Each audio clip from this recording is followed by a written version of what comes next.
Assalamualaikum warahmatullahi wabarakatuh. Kami selaku kelompok 5 penugasan aljabar linear sangat berterima kasih kepada Bapak Bambang Prasetya Adi selaku dosen pengampu mata kuliah aljabar linear pada semester ini yang telah mengizinkan kami untuk mempresentasikan materi diagonalisasi matriks ini.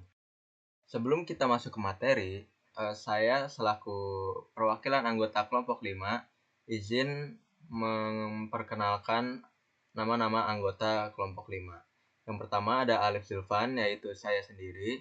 Yang kedua ada Alfian Nur Hakim. Yang ketiga ada Ganendra Rizky. Selanjutnya ada Danu Suko, Muhammad Akhyar, Ahmad Taufik, dan Bayu Permana. Definisi diagonalisasi. Sebuah matriks persegi A dapat didiagonalkan jika ia serupa dengan suatu matriks diagonal, yakni jika terdapat matriks P sehingga P pangkat 1 AP matriks diagonal. Dalam hal ini dikatakan P mendiagonalkan A. Vektor-vektor kolom dari matriks P adalah vektor-vektor eigen dari A. Teorema. Misalkan A matriks n kali n, pernyataan berikut yang ekivalen sebagai berikut. A dapat didiagonalkan. A memiliki nilai vektor eigen yang bebas linear. Persyaratan dan kondisi. Berikut ini adalah persyaratan dan kondisi untuk diagonalisasi sebuah matriks. Syarat pertama, matriks tersebut harus berupa matriks persegi. Artinya, jumlah baris dan kolomnya harus sama. Syarat kedua, matriks tersebut memiliki n nilai eigen yang berbeda. Syarat ini merupakan syarat yang paling umum. Jika matriks A memiliki n nilai eigen yang berbeda, maka A dapat didiagonalisasi. Syarat ketiga, matriks memiliki n vektor eigen yang bebas linear. Suatu matriks A dikatakan memiliki n vektor eigen yang bebas linear jika n vektor eigennya tidak saling linear kombinasi. Syarat ini setara dengan syarat kedua. Syarat keempat, matriks tersebut memiliki matriks diagonalisasi. Seperti yang telah disebutkan sebelumnya, suatu matriks A dikatakan dapat didiagonalisasi jika terdapat matriks P yang non-singular sehingga P pangkat min 1 AP adalah matriks diagonal. Syarat kelima, matriks tersebut mirip dengan matriks diagonal. Suatu matriks A dikatakan mirip dengan matriks diagonal D jika terdapat matriks non-singular P sehingga A sama dengan P pangkat min 1 DP. Syarat ini setara dengan syarat keempat. Oke, sekarang kita beralih ke sifat-sifat diagonalisasi. Seperti yang telah disebutkan sebelumnya, suatu matriks itu dapat didiagonalkan jika ia serupa dengan sebuah matriks diagonal. Nah, pertanyaannya, kapan dua matriks dapat dikatakan serupa? Mereka dapat dikatakan serupa jika kita bisa menemukan sebuah matriks yang memiliki inverse dari P. Maka, ketika kita memiliki dua matriks yang serupa, mereka akan berbagi ke dalam banyak sifat yang sama. Nah, untuk sifatnya itu adalah sebagai berikut. Untuk sifat-sifatnya, di sini kita memiliki invarian keserupaan. Nah, sebagai contoh, kita memiliki sebuah matriks A yang serupa dengan P inverse AP, di mana nantinya matriks tersebut akan memiliki determinan yang sama jika memang kedua matriks tersebut itu serupa. Nah, nanti kedua matriks tersebut memiliki rank yang sama dan juga trace yang sama, di mana trace di sini dimaksud sebagai sebuah penjumlahan pada unsur diagonal pada matriks. Lalu mereka juga akan memiliki polinom karakteristik yang sama. Sebagai pemahaman, persamaan karakteristik merupakan persamaan determinan lambda I min A sama dengan 0. Sehingga, jika kita mengurangi determinan A dengan lambda I, maka kita akan menghasilkan sebuah nilai yang sama jika kita mengurangi determinan P inverse AP dengan lambda I. Selanjutnya adalah mereka akan memiliki nilai eigen yang sama, di mana untuk setiap nilai eigen lambdanya memiliki dimensi ruang eigen yang sama. Nah, tadi merupakan sifat-sifat pada kedua matriks yang serupa. Lalu kita akan melanjutkan pada bagian selanjutnya. Oke, pada slide ini kita akan membahas proses bagaimana cara melakukan diagonalisasi sebuah matriks. Diagonalisasi ini penting karena memungkinkan kita untuk mengubah matriks yang kompleks menjadi bentuk yang lebih sederhana dan mudah dianalisis. Oke, kita bahas langkah-langkahnya satu persatu.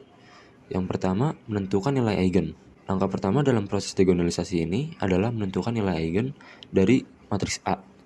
Ini kita bisa lakukan dengan menyelesaikan persamaan karakteristik berikut. Determinan dalam kurung A dikurang nilai eigen dikali matriks identitas tutup kurung sama dengan 0. Nah, ini simbol lambda ini adalah nilai eigen ya. Nah, lalu yang kedua ada menentukan vektor eigen. Setelah kita menemukan nilai eigen, langkah berikutnya adalah menentukan vektor eigen untuk setiap nilai eigen tersebut. Ini dilakukan dengan menyelesaikan sistem persamaan. Dalam kurung A dikurang nilai eigen dikali matriks identitas. Tutup kurung V sama dengan 0. Di mana V adalah vektor eigen yang kita cari. Lalu yang ketiga menyusun matriks P. Jika himpunan vektor-vektor eigen yang kita peroleh adalah bebas linear, kita bisa menyusun matriks P dengan vektor-vektor eigen tersebut sebagai kolom-kolomnya. Lalu yang keempat ada menyusun matriks D. Matriks D adalah matriks diagonal di mana elemen-elemen diagonalnya adalah nilai-nilai eigen dari matriks A. Dengan kata lain, matriks D menyederhanakan representasi matriks A ke bentuk diagonal.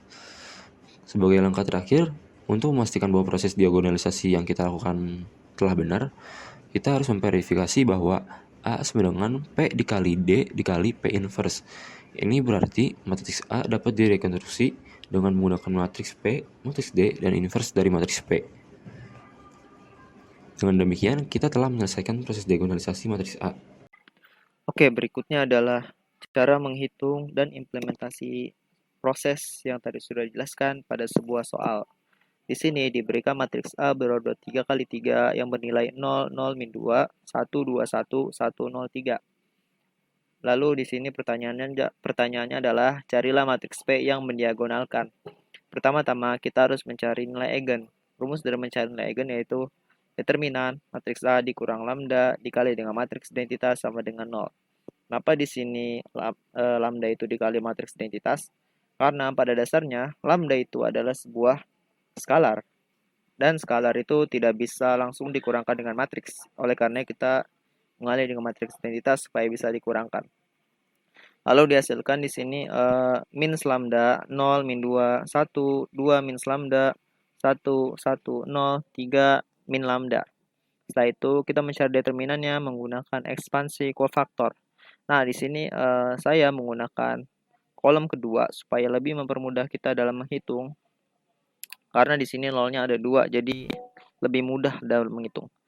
Setelah itu kita langsung masukkan saja di sini baris A. A itu baris pertama kolom kedua, yaitu bernilai 0 di sini. Lalu C baris pertama kolom kedua, ini adalah minor dari baris dan juga kolom. Lalu ditambah dengan baris kedua kolom kedua A, baris kedua kolom kedua, yaitu bernilai 2 min lambda. Lalu dikali dengan C baris kedua kolom kedua ditambah dengan A baris ketiga kolom kedua, lalu dikali dengan C baris ketiga kolom kedua. Lalu kita operasikan ini. Setelah itu di sini dihasilkan 0 ditambah dengan 2 min lambda. Nah, ini dikali silang. Min lambda dikali 3 min lambda, hasil adalah min 3 lambda ditambah lambda kuadrat lalu ditambah 2. Nah, 2 ini adalah ini min 2 dikali 1. Hasilnya kan min 2. Nah, ini kan kali silang habis itu dikurang ya. Nah, habis itu min ketemu min jadi plus 2 di sini. Lalu ditambah dengan 0. Lalu setelah itu 0 kita hilangkan, lalu kita pindah yang lambda kuadrat ke depan. Lalu dihasilkan nilai ini. Setelah itu kita ubah jadi seperti ini. Lalu diperoleh nilai eigen itu berupa yang pertama ada 2, lalu 2 dan juga 1. Nah, di sini ada 3 nilai. Kenapa ada 3? Karena matriksnya itu berorder 3 kali 3. Kalau matriksnya berorder 2 kali 2, maka nilainya itu cuma 2 doang maksimal. Oke, selanjutnya setelah kita mendapatkan nilai dari eigen tadi, kita masukkan ke sebuah rumus, yaitu rumusnya adalah A minus lambda dikali dengan matriks identitas yang tadi. Kita langsung masukkan aja lambda yang pertama, yaitu bernilai 1. Nah, di sini kita mencari eselon barisnya, lalu dapati 1, 0, 2, 0, 1, min 1, 0, 0, 0. Setelah itu, kita ubah jadi seperti ini, dan didapatkan ruang basis dari nilai eigen yang pertama itu, yaitu min 2, 1, 1. Setelah itu untuk lambda kedua, sama seperti tadi, mencari eselon baris, dan didapatkan ada 2 di sini, soalnya tadi ada 2 juga, nilai lambdanya. Di sini, nilai eigennya maaf. Di sini mendapatkan yaitu 0, 1, 0, dan min 1, 0, 1. Nah, setelah itu kita dapat menyusunnya jadi sebuah matriks P di sini. Nah, ini yang pertama itu min 2, 1, 1 kita susun di kolom pertama, lalu 0, 1, 0 kita susun di kolom kedua, lalu min 1, 0, 1. Atau bisa juga kita ubah yang 0, 1, 0 itu di kolom pertama, min 2, 1, 1 di kolom kedua, lalu min 1, 0, 1 di kolom ketiga. Atau bisa juga seperti ini, yang kolom pertama itu 0, 1, 0 yaitu lambda 2, min 1, 0, 1 juga lambda 2, lalu min 2, 1, 1 itu lambda 1. Nah, lalu dapatkan dari matriks yang di atas itu, kita dapat diagonalnya di sini, matriks diagonalnya. Nah, ini kenapa bisa nilai seperti ini? Itu karena kita lihat yang tadi di sini. Yang pertama itu kan min 2, 1, 1. Nah, itu adalah basis ruang dari yang lambda 1. Jadi kita taruh di sini, satunya itu di sini, di kolom pertama. Ini adalah matriks identitas ya, dikali matriks identitas. Nah, ini satunya di pertama. Lalu kolom yang kedua kan, yang tadi kan lambda 2 ya. Nah, kita taruh di yang kedua. Yang ketiga itu yang 2 juga sama. Kita taruh yang kedua. Nah, ini juga diubah tadi. Yang lambda 2-nya itu jadi ke depan, yang lambda 1-nya jadi ke tengah. Jadi seperti ini. Dan ini juga lambda 1-nya di akhir malah yang ini. Oke, untuk selanjutnya kita bakal lakuin ya pembuktian. Di sini misalkan sebuah metrik pendiagonal pada susunan P sama dengan min 211 untuk kolom pertama, lalu 010 untuk kolom kedua, selanjutnya untuk kolom ketiga ialah min 101. Maka kita akan coba nih untuk masukkan ke rumus D sama dengan P inverse AP, lalu kita coba cari dulu nih inverse untuk P. Selanjutnya di bawah ini kita ada telah menemukan P inverse dengan kolom pertama itu ialah min 11, lalu untuk kolom 2 010, di kolom ketiga min 1 12. Lalu selanjutnya kita masukkan ke rumus, kita akan kalikan di sini untuk perhitungannya. Baris pertama kita akan kalikan dengan kolom pertama, lalu bisa dijumlahkan ya. Jadi di sini untuk baris pertama, kolom pertama itu akan menghasilkan min 1. Maka akan dilakukan selanjutnya baris pertama dengan kolom kedua, terus baris pertama dikalikan dengan kolom ketiga. Selanjutnya sama dengan progres yang ada di baris pertama, yaitu baris kedua dengan kolom pertama, baris kedua dengan kolom kedua, lalu baris kedua dengan kolom ketiga. Selanjutnya seperti itu juga untuk baris ketiga akan dilakukan perhitungan sama dengan baris pertama dengan kolom pertama sampai selanjutnya. Jadi setelah itu akan ditemukan ya. Jadi untuk hasilnya itu ialah P inverse A jadinya min 1 22 untuk kolom pertama, lalu untuk kolom kedua itu adalah 020, lalu kolom ketiga itu adalah min 1 24. Lalu langkah selanjutnya kita akan hitung P inverse A dikalikan dengan P ya. Jadi di sini sama dengan yang sebelumnya, kita akan kalikan baris pertama dengan kolom pertama. Di sini kita akan coba kalikan min 1 dengan min 2, lalu 0 dikali 1, selanjutnya min 1 dikalikan 1. Maka hasilnya ialah 2 tambah 0 dikurang 1. Jadi hasilnya ialah 1. Maka ditemukanlah ketika sudah melakukan perkalian tersebut, ditemukan hasilnya yaitu untuk matriks D ialah 100 untuk kolom pertama, dan kolom kedua itu adalah 020. Lalu untuk kolom ketiga ialah 002. Mungkin selanjutnya akan dijelaskan oleh teman saya. Jadi, secara sederhana, diagonalisasi matriks merupakan sebuah proses untuk mentransformasi suatu matriks yang memenuhi beberapa persyaratan menjadi sebuah matriks diagonal. Konsep matriks diagonal dapat diaplikasikan di beberapa operasi matriks lain untuk mempermudah operasi matriks tersebut. Salah satu operasi matriks yang dapat memanfaatkan konsep diagonalisasi matriks tadi adalah operasi matriks berpangkat. Matriks berpangkat merupakan matriks yang dikalikan dengan dirinya sendiri sebanyak beberapa kali berdasarkan nilai eksponennya. Seperti yang telah kita ketahui, persamaan A sama dengan P dikali D dikali P inverse merupakan persamaan diagonalisasi matriks, di mana A merupakan matriks aslinya, P merupakan matriks yang terdiri dari eigenvektor matriks A, dan D merupakan diagonalisasi matriks A yang terdiri dari nilai-nilai eigenmatriks A. Kita dapat menggunakan persamaan ini untuk mempermudah menghitung matriks berpangkat. Membuktikannya, pertama-tama, kita gandakan kedua ruas pada persamaan tersebut.